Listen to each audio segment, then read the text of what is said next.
Demain, vous êtes président. On nous a mis dans une...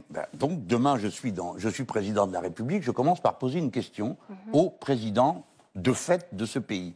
Voulez-vous qu'on reste, oui ou non? Et s'il vous dit, nous, Français, partez, vous partez, là? Absolument, madame. Vous laissez tout. Vous savez pourquoi? Parce que le Mali est au Mali. Comme les Américains en Afghanistan. Vous laissez tout. Vous vouliez que les Américains restent en Afghanistan? Non, mais oui ou vous non? Vous partez, monsieur Mélenchon. Madame, nous ne sommes pas chez nous au Mali, vous pouvez l'admettre. Nous ne sommes pas le gendarme du monde.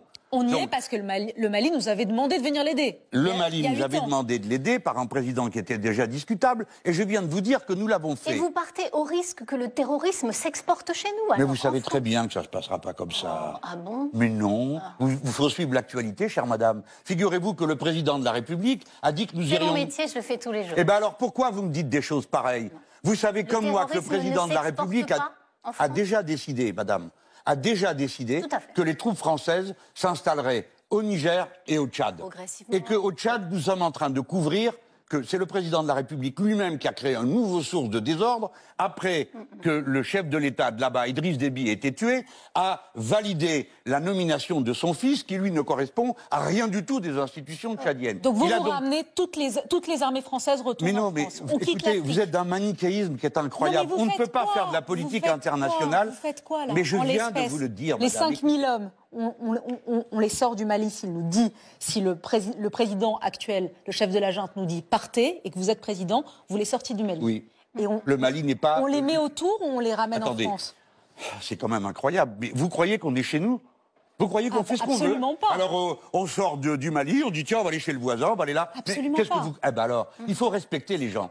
Le Mali appartient aux Maliens. La première question que je pose, c'est vous voulez qu'on reste ou qu'on s'en va? On s'en va si vous voulez. D'accord, monsieur. Nous on ne reste, pardon, nous on ne reste français. Nous ne laissons nos troupes que si vous organisez des élections dans un délai qui est convenu avec l'opposition. Et nous sommes prêts à vous aider à avoir des élections normales. Maintenant, si vous nous dites de partir, nous partons. Et si le voisin nigérian nous demande, restez s'il vous plaît au Niger, alors nous discutons. Mais nous ne pouvons pas décider, nous Français, depuis Paris, que puisqu'on s'en va du Mali, on s'installe au Niger et au Tchad. Je ne suis pas d'accord.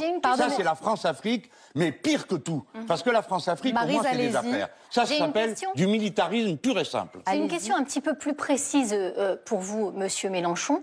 Vous vous étiez dit très très choqué quand François Hollande avait admis qu'il avait ordonné des assassinats ciblés. Ce sont les fameux assassinats ciblés. Vous, président de la République, monsieur Mélenchon, des militaires entrent dans votre bureau et vous disent nous avons repéré un chef terroriste.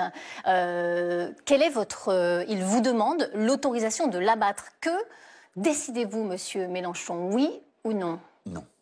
Non.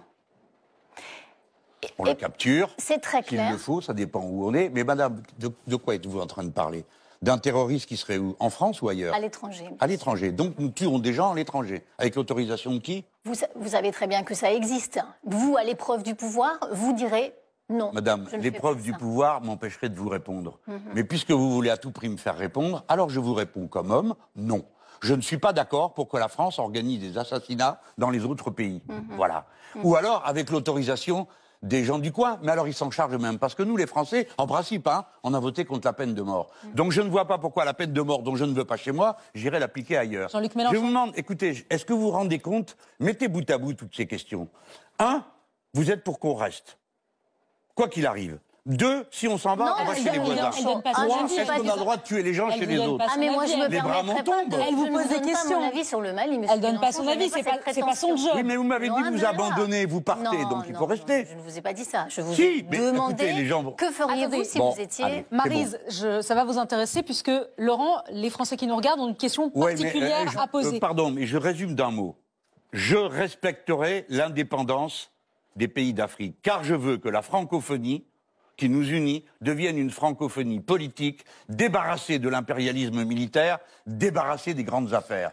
La chance de la France, c'est cette langue que nous avons en commun pour faire des grandes choses en commun, qui ne sont ni militaires, ni business. Il faut du business, il faut des militaires, mais il faut d'abord de la fraternité entre les peuples et de l'intelligence.